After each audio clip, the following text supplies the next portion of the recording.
Efésios capítulo 1, versos 1 e 2, a palavra de Deus nos diz assim: Paulo, apóstolo de Cristo Jesus, por vontade de Deus, aos santos que vivem em Éfeso e fiéis em Cristo Jesus, graça a vós outros e paz da parte de Deus nosso Pai e do Senhor Jesus Cristo. Bem? Tenho uma pergunta para você. Você se sente uma pessoa abençoada? Você se sente uma pessoa cheia de bênçãos na sua vida? Vitoriosa? Você se sente assim? Amém ou não? Nós estamos iniciando uma nova série de mensagens.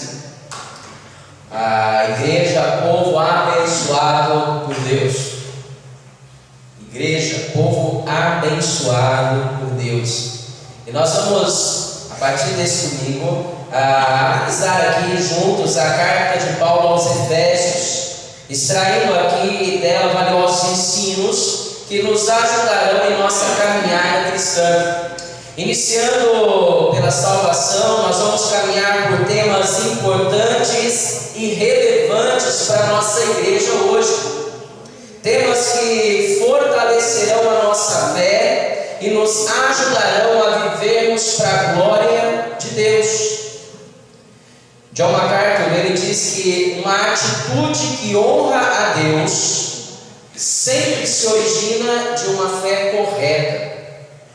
Os cristãos que não possuem uma base teológica adequada não terão uma noção adequada do que Deus faz, nem compreenderão adequadamente os recursos que estão à disposição para a sua vida de fé.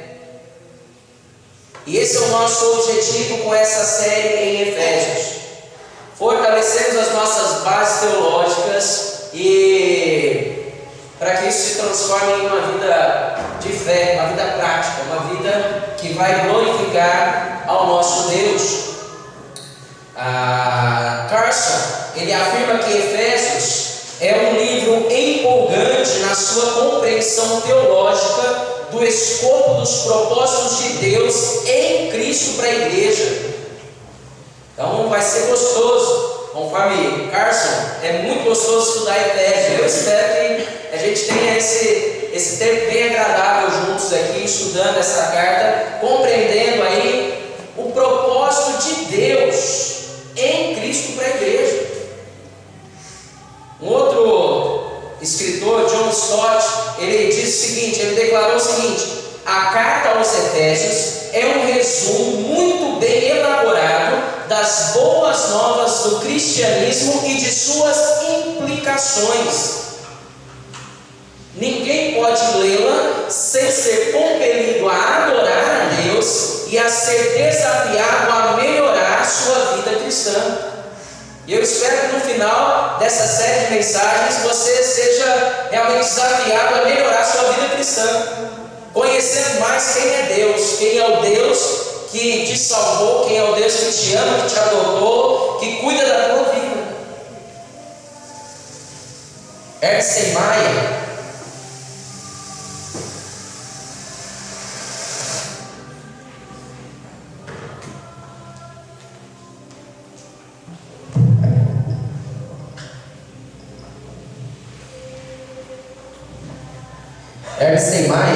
ele disse que a epístola aos Efésios é de uma beleza incomparável em sua relação vital entre teologia e vida cristã.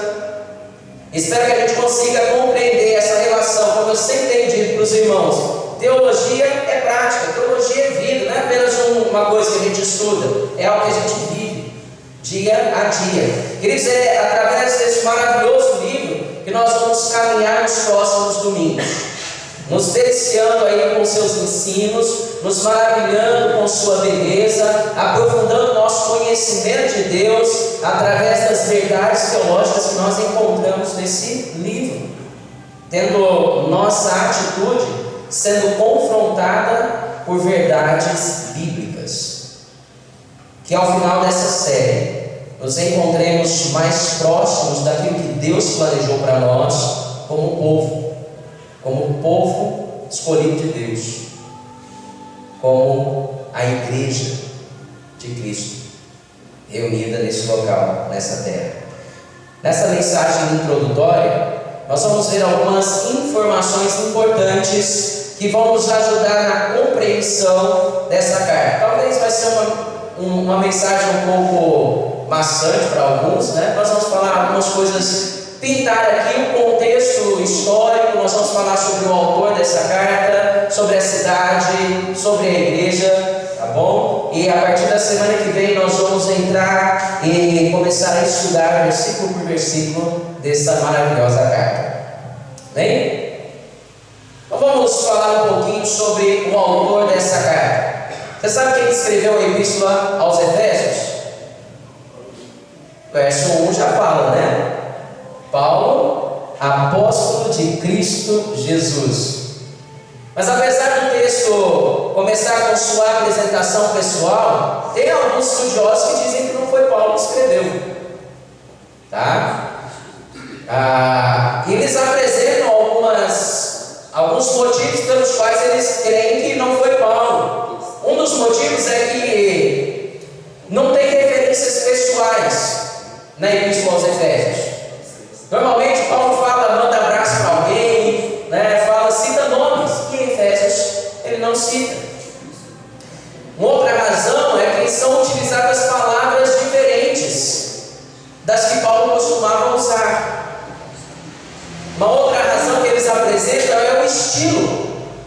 É o estilo que a carta foi escrita. Só que essas alegações, elas são facilmente contestadas. A ausência de referências pessoais pode ser pela possibilidade de que essa carta foi escrita aos Efésios, mas era para circular entre todas as igrejas da Ásia Menor. A questão das palavras, ela pode ser explicada porque circunstâncias e temas vão determinar as palavras que nós vamos usar. E a questão do estilo pode ser atribuído pelo fato de que Paulo não estava escrevendo como de costume para corrigir um problema. Nessa carta ele não está corrigindo problemas. E assim, conforme o texto nos apresenta, nós concordamos que Paulo é o autor da epístola aos Efésios. Mas quem foi Paulo? Quem foi esse homem que escreveu essa epístola? Por que ele é tão importante assim? Nós vamos então dar uma olhada aqui quem era esse homem por nome Paulo. Primeiramente, esse camarada era um judeu de berço, criado sob a lei de Moisés, e no decorrer de sua vida ele se tornou um grande erudito da sua cultura. Paulo, ele era um cara muito inteligente, um belíssimo advogado. Paulo, ele era um estudioso muito respeitado na sua época, e ele tinha autoridade entre o seu povo. Escrevendo aos Filipenses, no capítulo 3, a partir do verso 5, ele diz o seguinte: fui circuncidado no 8º dia, sou da linhagem de Israel, da tribo de Benjamim, hebreu de hebreus, quanto à lei eu era fariseu, quanto ao zelo, perseguidor da igreja, quanto à justiça que há na lei, irrepreensível. O cara era nota 10. Nota 10, não tinha o que falar dele. Conforme suas próprias palavras, ele foi um forte perseguidor da igreja. Abra sua Bíblia em Atos, capítulo 7.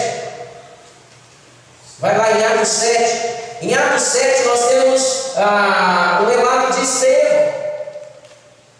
E aqui em Atos 7, Estevão ele é apedrejado. Estevão ele era um dos diáconos da igreja, eleitos pela igreja.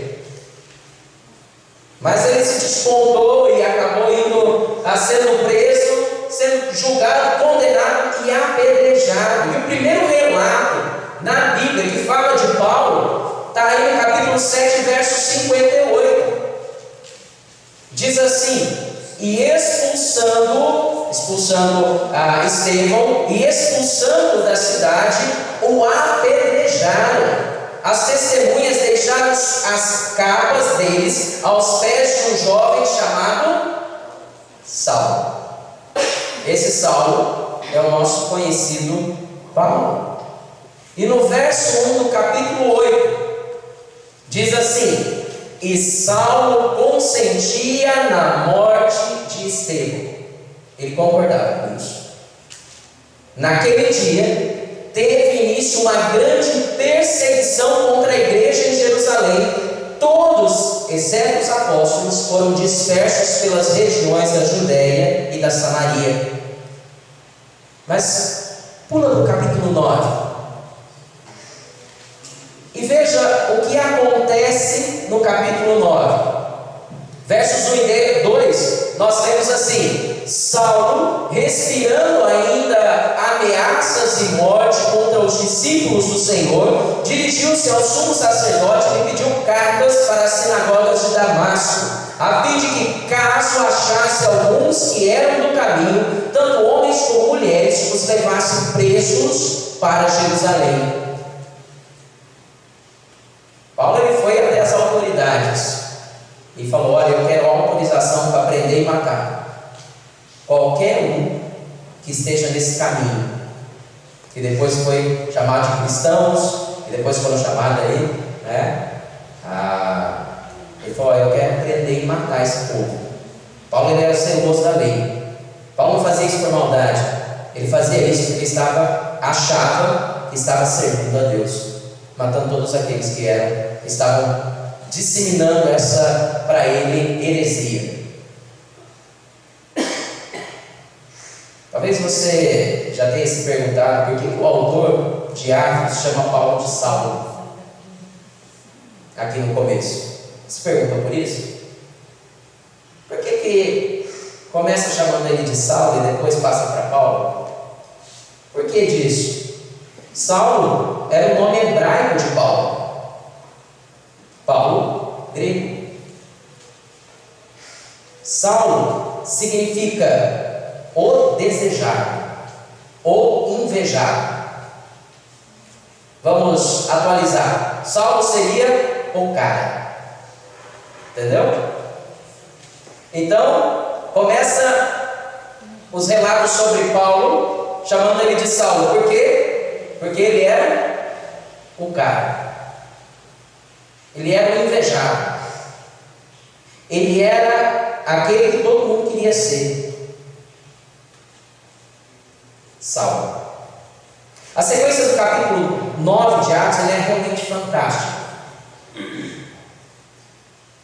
Continua dizendo assim: enquanto seguia pelo caminho, ao aproximar-se de Damasco, subitamente uma luz do céu brilhou ao seu redor. Ele caiu por terra e ouviu uma voz que lhe dizia: Saulo, Saulo, por que você me persegue? Ele perguntou: Senhor, quem é você? E a resposta foi: eu sou Jesus, a quem você persegue. Mas levante-se e entre na cidade, onde lhe dirão o que você deve fazer. Então, no caminho para Damasco, Saulo ele tem um encontro com Jesus. E a partir desse encontro, aquele que era o maior perseguidor da igreja se torna parte da igreja. Olha o verso 20. Olha o que diz. A partir do verso 20 até o verso 22 diz assim: e logo nas sinagogas proclamava Jesus. Paulo se encontra com Jesus. Paulo se rende a Jesus. E logo após ele entregar sua vida para Jesus, Paulo então passa de perseguidor a pregador. Ele começa então a pregar Jesus nas sinagogas. Olha o que diz: e logo nas sinagogas proclamava Jesus, afirmando que ele era o Filho de Deus. Todos os que ouviam Saulo estavam atônitos e diziam: não é esse o que exterminava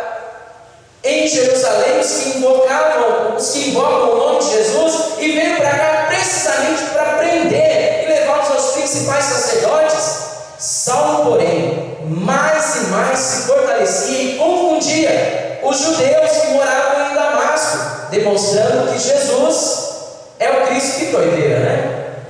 Foi para lá para aprender, se converteu e começou a pregar sobre Jesus. E aí o pessoal da cidade, que sabia que ele tinha ido lá para aprender, falaram: isso aí é pregadinha. Esse camarada está querendo enganar a gente. Eles estavam confusos. Ninguém estava entendendo o que estava acontecendo. Os cristãos certamente ficaram desconfiados. Será? É uma coisa estranha.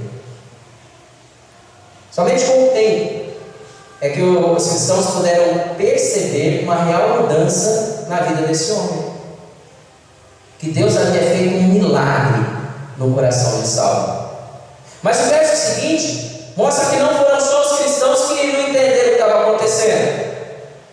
Os judeus também perceberam a mudança na vida de Paulo. Olha o verso 23. Decorridos muitos dias, os judeus resolveram fazer o quê? Vamos matar esse camarada. Vamos matar. Ele foi para lá para acabar com esse negócio do caminho. Agora ele está falando com esse negócio de caminho aí. Ele foi lá para acabar com esse pessoal que está falando de Jesus. Agora ele está falando de Jesus. Espera aí, vamos matar ele. E por causa desse transtorno causado por sua conversão, o verso 30 nos diz que ele foi levado até Cesareia e dali o enviaram para Tarso. Bom, nós vamos ficar então 2 capítulos sem ouvir sobre Saulo ou Paulo. Passam-se alguns anos. Alguns dizem que foram 14 anos. Não sei. E aí nós chegamos no capítulo 11 de Atos. E Barnabé vai até Tarso. Barnabé estava lá. O evangelho chegou em Antioquia. E aí as pessoas em Antioquia começaram a se converter. Os discípulos falaram: Barnabé, vai lá em Antioquia para ver o que está acontecendo. Vê se isso é isso mesmo. Barnabé foi lá. Viu que a igreja estava pegando fogo. O negócio estava bombando lá em Antioquia. Almas se convertendo. E aí o que Barnabé fez? Já sei. Vou buscar aquele camarada que ninguém acreditava nele. Ele vai ser uma bênção nesse local. Verso 25 do capítulo 11. Alguém pode ler para mim?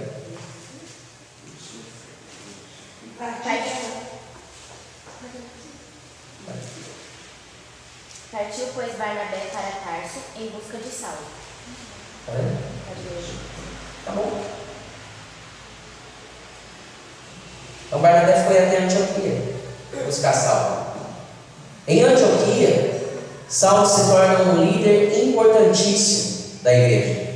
E aí nós chegamos no capítulo 13 de Atos. E no verso 2, o Espírito Santo ele pede para a igreja separar Barnabé e Saulo para a obra que os tem chamado, obra de expansão do reino de Deus até os confins da terra. No verso 9 desse capítulo, estando Barnabé e Saulo em sua primeira missão na cidade de Chipre, Saulo passa a ser chamado de Paulo. E o texto nos diz que, mas Saulo, também chamado de... O que diz o texto? Paulo. E a partir desse ponto, a Bíblia não chama mais Saulo de Saulo, mas de Paulo. Então ele deixa de ser o invejado e passa a ser chamado de Paulo. Sabe o que significa Paulo? O pequeno, o insignificante. Lembra que João Batista falou? Quando falaram para ele: olha Jesus, ele falou: importa que ele cresça e que eu diminua. De invejado, ele passa a ser o pequeno, o menor. Ninguém. Para uma sociedade em que o significado do nome era importante, isso mostrava a transformação que aconteceu na vida de Paulo. Esse homem, ele foi diminuído, e quem passou a ser engrandecido em sua vida foi Cristo Jesus. Ele diz, Paulo, aqui no começo de Efésios, Paulo, apóstolo de Cristo Jesus. Paulo, o pequeno, o insignificante, o menor, o ninguém, enviado por Cristo Jesus. Enviado por Ele. Eu não sou nada, Ele é tudo. No dia de sua conversão, no dia da conversão de Paulo, Jesus apareceu em visão a um discípulo chamado Ananias e pediu que Ananias fosse até o endereço a certo endereço para se encontrar com Paulo, com Saulo. Ananias, ele relutou com Jesus. Ele falou: esse cara veio prender, veio matar os que servem o Senhor, eu não vou dar não. Mas Jesus falou para ele o seguinte: vá, porque este é para mim um instrumento escolhido para levar o meu nome diante dos gentios e reis, bem como diante dos filhos de Israel, pois eu mesmo vou mostrar a ele quanto deve sofrer pelo meu nome. Atos capítulo 9, 15 e 16. Ananias estava assim: olha, ele está fazendo a igreja sofrer. Jesus fala para Ananias: eu vou mostrar para ele quanto que ele vai sofrer. Ananias falou: então vou lá. Não foi isso não. Com respeito a esses sofrimentos, escrevendo aos Coríntios, Paulo, ele diz o seguinte, 2 Coríntios capítulo 11, do verso 23 ao verso 28. Paulo diz assim: são ministros de Cristo, falando como se estivesse fora de mim, afirmo que sou ainda mais. Em trabalhos, muito mais. Em prisões, muito mais. Em açoites, sem medidas. Em perigos de morte, muitas vezes. 5 vezes recebi dos judeus 40 açoites menos 1. 3 vezes fui açoitado com varas. 1 vez fui apedrejado. 3 vezes naufraguei. Fiquei uma noite e um dia boiando em alto mar. Em viagens, muitas vezes. Em perigos de rio, em perigos de assaltantes, em perigos entre patrícios, em perigos entre gentios, em perigos na cidade, em perigo no deserto, em perigos no mar, em perigos entre falsos irmãos, em trabalhos e fadigas, em vigílias muitas vezes, em fome e sede, em jejuns muitas vezes, em frio e nudez, além das coisas exteriores. Ainda pesa sobre mim diariamente a preocupação com todas as igrejas. Jesus falou para Ananias: eu vou mostrar para ele que importa sofrer pelo meu nome. E aí ele fala o quanto ele sofreu. Esse é o histórico de vida de Paulo, que por volta do ano 60 depois de Cristo, preso pela primeira vez em Roma, ele escreve as cartas de Efésios, Filipenses, Colossenses e Filemão. Essas 3 cartas são escritas no mesmo período, enquanto ele esteve preso pela primeira vez em Roma. Sabe qual prisão que é essa? Aquela que fala no final de Atos, que ele foi levado, naufragou, foi picado por uma cobra, e aí depois chegou em Roma, foi preso lá e ficou 2 anos com alguns soldados. E capítulo 28 de Atos, ele termina falando que muitos ouviram o evangelho por causa de Paulo. Muitos lá da casa de César. A Bíblia diz que toda a elite, toda a guarda pretoriana, vamos dizer assim, a elite da guarda naquela época, ouviu o evangelho através de Paulo. Porque todos os dias essas pessoas, esses soldados, tinham que ficar ao lado de Paulo. Tem alguns autores que falam o seguinte: não era Paulo que estava preso com eles, eram eles que estavam presos com Paulo. Para alguns foi uma bênção, alguns se converteram. Para outros era um martírio estar ao lado de Paulo e ouvir a mensagem do Evangelho. Falando sobre a carta aos Efésios, Hernandes Dias Lopes, ele diz que Paulo, longe de se considerar prisioneiro de César, deu a si mesmo o título de prisioneiro de Cristo Jesus. Ele estava preso, mas ele não fala que ele estava preso, era um preso de César, não, ele fala que ele era um preso de Cristo. Ele deu a si mesmo o título de prisioneiro de Cristo Jesus, prisioneiro no Senhor e embaixador em cadeias. E Hernandes Dias Lopes, ele conclui dizendo que as circunstâncias, nem mesmo as mais adversas, não levaram esse gigante de Deus a sucumbir. Ao contrário, ele foi um canal de consolo para as igrejas, porque estava ligado à fonte eterna. Ele foi um arauto de boas notícias, um embaixador do céu, um homem que ardeu de zelo por Cristo e doou-se com a mesma intensidade até sua voz ser silenciada pelo martírio. Esse é Paulo, o autor da epístola aos Efésios. Mas que cidade que é essa? Que cidade que era a cidade de Éfeso? Queridos, a cidade de Éfeso era a capital da Ásia Menor. Era a maior metrópole da Ásia. Tinha um território enorme e a sua população era uma metrópole, tinha 300 mil habitantes. Pensa isso nos dias de Paulo. Uma cidade com 300 mil habitantes era uma metrópole. Carlos Oswaldo, ele nos dá algumas informações muito importantes sobre essa cidade, que está situada hoje na atual Turquia Ocidental. É lá na Turquia, Éfeso. Ela foi construída próximo à foz do rio Caister, entre a Serra do Coreço e o mar. Era uma cidade portuária, e seu porto era um ponto de chegada para as caravanas asiáticas de comércio e um ponto de chegada para os navios mercantes romanos. Era um lugar muito agitado, com muito comércio, com muita gente passando por ali. Os fundadores do povoado, eles cultuavam uma deusa da fertilidade, chamada Diana.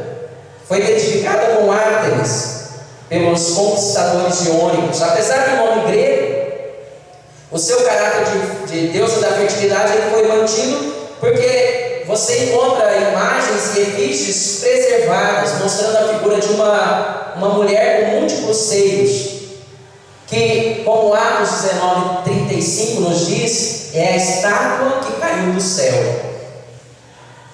O templo, a Diana, estava localizado a cerca de 1.600 metros da cidade, era fora da cidade, e era considerado uma das 7 maravilhas do mundo antigo, e constituía o principal orgulho dos Efésios.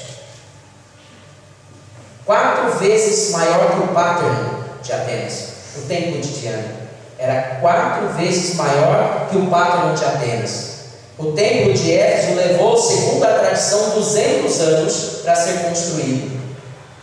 E corria na época um ditado que dizia que o sol nada mais via de mais belo no seu trajeto do que o templo da deusa Diana. Nesse templo, tinha esculturas do grande escultor antigo Fídias. E esse templo ele permaneceu entre os maiores monumentos da antiguidade até a sua destruição pelos godos em 256 depois de Cristo. Então a cidade, só para vocês terem noção de como que ela era importante, ela tinha um teatro que acomodava 25 mil pessoas. Tinha uma forma de governo regional, composto por Asiarcói, não sei como é que diz esse nome aqui, mas esses camaradas, esses governantes, eles eram envolvidos na promoção do culto ao imperador. Lembra nessa manhã eu falei sobre a adoração a César? Então, Éfeso, além de adorar a deusa Diana, também adorava o imperador César. Éfeso, ela permaneceu como uma cidade muito importante por vários séculos, mas o paulatino assoreamento do seu corpo contribuiu para o seu declínio. Se eu não estou enganado, o porto de Éfeso ele sucumbiu, ele afundou. E aí a cidade acabou, perdeu sua importância, perdeu seu valor na antiguidade. Essa é a cidade de Éfeso, cidade onde se situou uma igreja, onde Paulo plantou uma igreja. E é isso que nós vamos ver então agora, a igreja. Como que essa igreja nasceu? Irmãos, o Evangelho ele chegou na cidade de Éfeso por volta do ano 52 depois de Cristo. No final da segunda viagem missionária de Paulo, como a gente lê em Atos 18. Abre lá sua Bíblia em Atos, capítulo 18. Atos 18, a partir do verso 18, diz assim: Paulo ficou ainda muitos dias em Corinto. Por fim, despediu-se dos irmãos, navegou para a Síria, levando em sua companhia Priscila e Áquila. Antes de embarcar, rapou a cabeça em secreto, porque tinha feito um voto. Quando chegaram em Éfeso, Paulo deixou ali Priscila e Áquila. Ele, porém, entrando na sinagoga, pregava aos judeus. Pediram-lhe que ficasse mais algum tempo, mas Paulo não quis. Ao despedir-se, disse: se Deus quiser, virei visitá-los outra vez. Embarcando, partiu de Éfeso. Então, o Evangelho começa a ser pregado a partir do ano 52 na cidade de Éfeso. Paulo vai até lá, uma visita rápida, e deixa um casal ali, Priscila e Áquila, um casal de cristãos que Paulo encontra em Corinto e leva para Éfeso, e deixa lá em Éfeso. Após a saída de Paulo, chegou na cidade um jovem chamado Apolo, que foi discipulado por Priscila e Áquila. Apolo, olha o que diz a sequência do texto, vamos aqui, diz assim: nesse meio tempo, chegou em Éfeso um judeu, natural de Alexandria, chamado Apolo, homem eloquente e poderoso das Escrituras. Ele era instruído no caminho do Senhor, e sendo fervoroso de espírito, falava e ensinava com precisão a respeito de Jesus, conhecendo apenas o batismo de João. Ele ainda não sabia que Cristo havia, não conhecia ainda que Cristo havia morrido e ressuscitado, mas ele tinha ouvido o Evangelho por João, de que Cristo viria, que Jesus viria. Apolo começou a falar ousadamente na sinagoga, pregando então o Evangelho do arrependimento que João pregava. Quando Priscila e Áquila o ouviram falar, levaram-no consigo e com mais exatidão lhe expuseram o caminho de Deus. Quando Priscila e Áquila viram aquele jovem pregando, falou: peraí, esse camarada precisa ser discipulado. Chamou ele por perto e ensinou a ele tudo o que aconteceu, morte, sepultamento de Jesus, como tudo discorreu depois de João.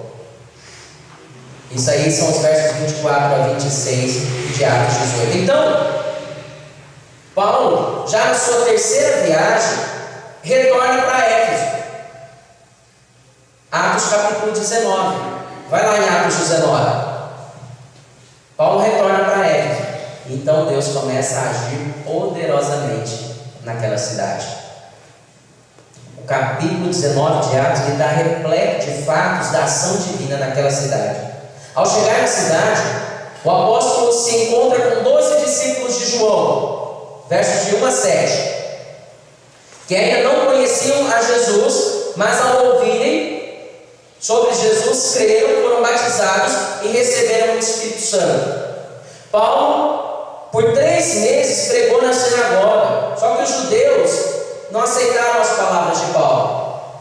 Então, por 2 anos, é o que você vê ali do verso 8 ao verso 10, do capítulo 19. Por 2 anos, Paulo utilizou a escola de Tirano para anunciar o Evangelho. E todos os habitantes da província da Ásia, todos os habitantes de Éfeso, naqueles 2 anos, ouviram a palavra do Senhor. Deus, através do apóstolo, realizava milagres extraordinários. É o que você vê do verso 11 ao verso 16.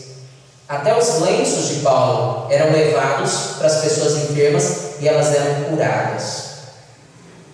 Olha como Deus começa a agir com poder naquela cidade. Enfermidades eram curadas apenas se as pessoas tocassem nas roupas do apóstolo. Demônios se retiravam. E com isso alguns aproveitadores apareceram. E aí o texto você vê os filhos de Cefas, o sumo Cefas era o sumo sacerdote. E 7 filhos de Cefas viram todo aquele poder e quis se aproveitar daquilo.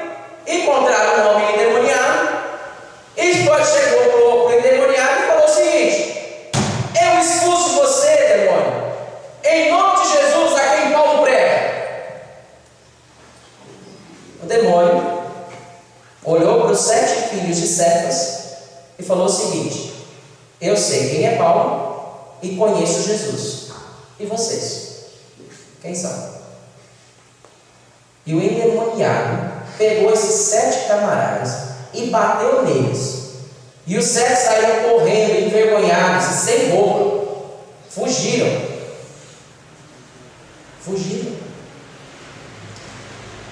Só abrindo um parênteses aqui. O texto diz que os demônios, eles se retiravam da presença de Paulo. É isso que uma pessoa cheia do Espírito faz. Os demônios se retiram da presença. Um dia falaram para um pastor conhecido meu que igreja que tem poder fica expulsando demônio. E esse pastor falou assim: igreja que tem poder não tem demônio.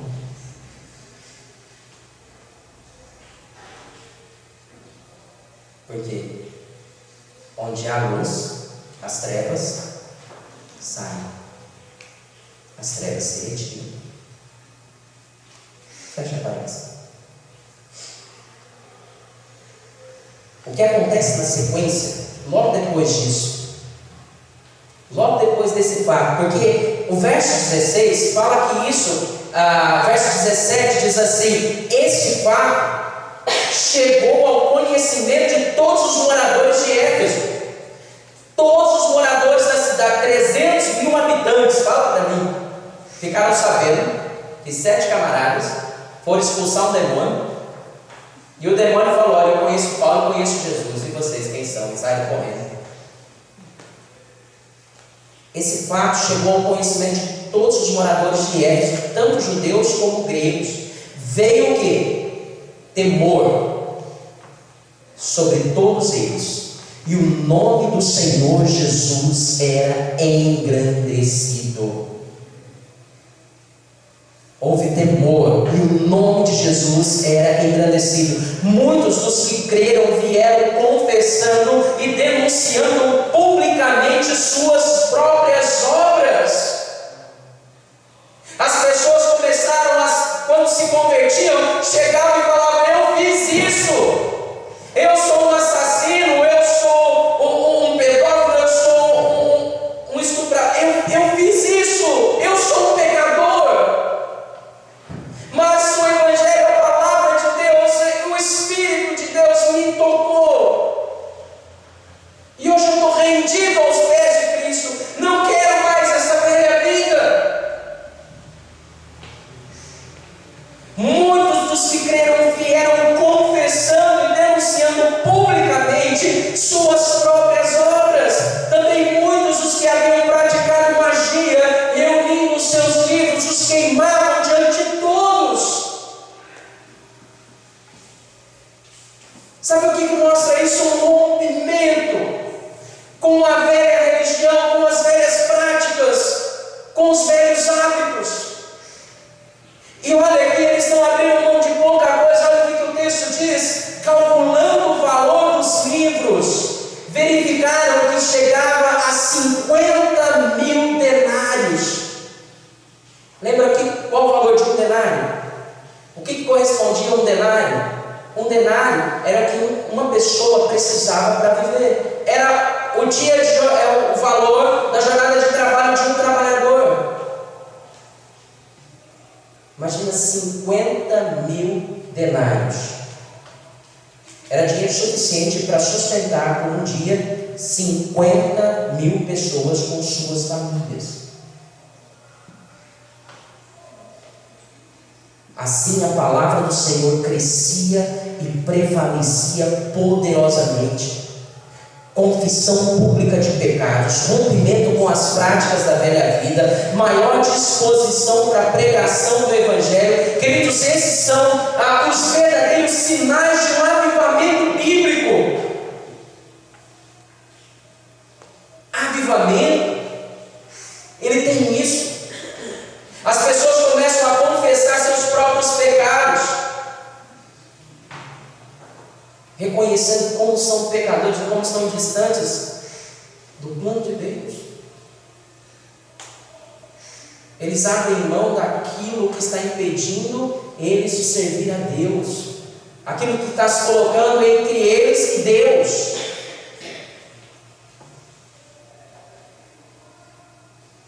Quantos querem ver um avivamento? Amém? O que é um avivamento?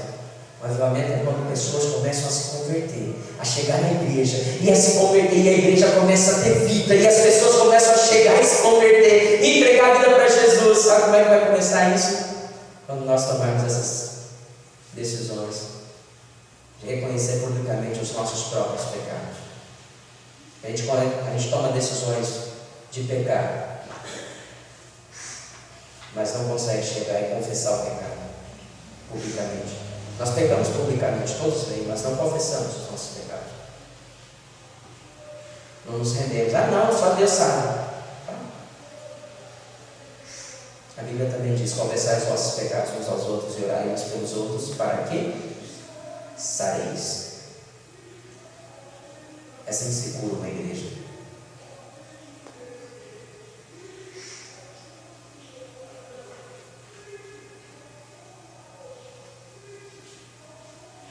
Nós não estamos dispostos a tirar da nossa vida aquilo que está nos impedindo de realmente servir a Cristo. Essas pessoas estavam e pagaram um preço alto. Pagaram um preço alto. Queridos, é nesse contexto que nasce a igreja de Éfeso. O povo abandona a deusa Diana, queimam os livros de bruxaria. Sabe o que acontece? Sabe qual que é o impacto disso? A economia da cidade vira um caos. Porque toda a economia da cidade de Éfeso estava baseada no templo da deusa Diana, na adoração a Diana. Olha o verso 23. Vamos comigo. A partir do verso 23 assim: por esse tempo houve um grande tumulto em Éfeso por causa do caminho, por causa do Evangelho. Pois um ourives chamado Demétrio, que fazia modelos de prata do templo de Diana e que dava muito lucro aos artífices, convocando juntamente com outros o mesmo ofício, disse-lhes: senhores, vocês sabem que a nossa prosperidade vem desse ofício, e agora vocês estão vendo e ouvindo que não só em Éfeso, mas em quase toda a província da Ásia, esse Paulo tem persuadido e desencaminhado muita gente, afirmando que os deuses feitos por mãos humanas não são deuses de verdade. Não somente há perigo de que o nosso negócio caia em descrédito, como também de que o próprio templo da grande deusa Diana seja considerado sem valor. Imagina, um templo que demorou 200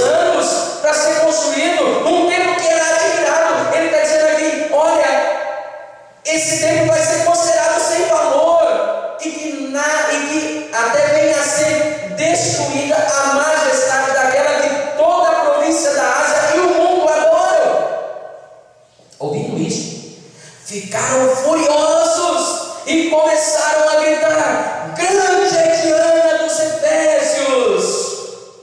A confusão se espalhou pela cidade e todos juntos foram correndo para o teatro. Lembra o teatro que cabia 25.000 pessoas? Todos juntos foram correndo para o teatro, arrastando consigo os macedônios Gaio e Aristarco, companheiros de Paulo. Quando Paulo quis apresentar-se ao povo, os discípulos não permitiram. Também algumas autoridades da província, que eram amigos de Paulo, mandaram um recado pedindo que ele não se arriscasse indo ao teatro. Uns, pois, gritavam de uma forma, outros de outra, porque a assembleia tinha virado uma confusão, e na sua maior parte nem sabiam por que motivo estavam reunidos. Então tiraram Alexandre do meio da multidão, e os judeus o empurraram para a frente. Este, acenando com a mão, queria falar ao povo. Quando, porém, reconheceram que ele era judeu, todos a uma voz gritaram durante quase 2 horas: grande é a Diana dos Efésios! Grande é a Diana! Imagina gritar isso por 2 horas. Parecia aquele bando de louco, né? Que vão para um estádio de futebol aí, ficavam gritando, né? Pelo seu time. O escrivão da cidade, tendo apaziguado o povo, disse: senhores Efésios, quem não sabe que a cidade de Éfeso é a guardiã do templo da grande Diana e da imagem que caiu do céu? Ora, não podendo isso ser contestado, convém que vocês se mantenham calmos e não façam nada de forma precipitada, porque esses homens que vocês trouxeram para cá não profanaram o templo, nem blasfemaram contra a nossa deusa. Portanto, se Demétrio e os artífices que o acompanham têm alguma queixa contra alguém, saibam que existem os tribunais e os procônsules, que se acusem uns aos outros ali. Mas se vocês estão pleiteando alguma outra coisa, isso será decidido em assembleia regular, porque também corremos o risco de sermos hoje acusados de revolta, não havendo motivo algum que possamos alegar para justificar esse ajuntamento. E havendo dito isso, dissolveu-se a assembleia. Veja o caos, o impacto que o evangelho causou naquela cidade. Depois que Paulo partiu, depois que Paulo foi embora de Éfeso, teve ainda um breve contato com os presbíteros de Éfeso no capítulo 20, verso 17 e subsequente. Timóteo foi pastor da igreja de Éfeso, da igreja que Paulo fundou e pastoreou ali por quase 3 anos. Timóteo foi pastor ali, e enquanto Timóteo está pastoreando a igreja de Éfeso, é que Paulo escreve as cartas a Timóteo, 1 e 2 Timóteo. E ele escreve principalmente para impedir os falsos ensinamentos de alguns homens, tais como Emineu e Alexandre. Esses 2 homens provavelmente foram presbíteros na igreja de Éfeso, conforme a gente vê em 1 Timóteo capítulo 1, verso 3 e verso 20. E por causa desses homens, a igreja ela foi infestada de fábulas e genealogias sem fim, e por ideias ascéticas contrárias às escrituras, tais como a proibição do casamento, a abstenção de certos alimentos. Os ensinos desses falsos mestres causou na igreja de Éfeso um grande estrago. Cerca de 30 anos depois, Cristo deu ao apóstolo João uma carta destinada a essa igreja, revelando que seus membros haviam abandonado o primeiro amor. Imagina, veja como o evangelho chegou naquela igreja, como aquela igreja foi plantada, como aquela cidade foi impactada. 30 anos depois, o apóstolo João escreve uma carta à igreja de Éfeso, lá em Apocalipse capítulo 2, versos 1 a 7, dizendo: tenho, porém, contra ti, que deixaste o primeiro amor. Segundo a tradição dos pais da igreja, o próprio apóstolo João trabalhou nessa igreja, pastoreou essa igreja, que acabou morrendo na cidade de Éfeso. Maria, mãe de Jesus, a tradição também diz que Maria morou na cidade de Éfeso. E ainda hoje tem lá na cidade uma casa na qual é feita uma festa anual em comemoração aos anos em que Maria e João moraram na cidade de Éfeso. Queridos, vamos concluir então o nosso assunto nessa noite. Nós vimos aí, estamos aí iniciando, né, uma nova série de mensagens, Igreja Povo Abençoado por Deus. E essa nova série tem como objetivo fortalecer nossas bases teológicas, nas quais estão firmados esse movimento chamado igreja, para que a gente esteja aí vivendo o plano perfeito de Deus para as nossas vidas. John MacArthur, ele diz o seguinte: uma atitude que honra a Deus sempre se origina de uma fé correta. Os cristãos que não possuem uma base teológica adequada não terão uma noção adequada do que Deus faz, nem compreenderão adequadamente os recursos que estão à sua disposição. Hoje nós vimos apenas o pano de fundo, no qual essa epístola aos Efésios foi colocada. Nós conhecemos um pouco mais sobre o autor e vimos que para o autor, para Paulo, não importava a situação em que ele estivesse vivendo, ele viveria para a glória de Deus. Não importava o que ele estivesse passando, ele ia viver para que Deus fosse glorificado. Vimos alguns detalhes sobre a cidade de Éfeso e aprendemos que uma grande cidade tem grandes desafios, mas essa cidade ela pode ser alcançada quando a mensagem do Evangelho é pregada. Nós conhecemos também a igreja de Éfeso, do auge ao declínio, e aprendemos que o Evangelho tem um poder transformador. Ele transforma pessoas individualmente, ele aviva uma igreja e produz um impacto profundo em uma cidade.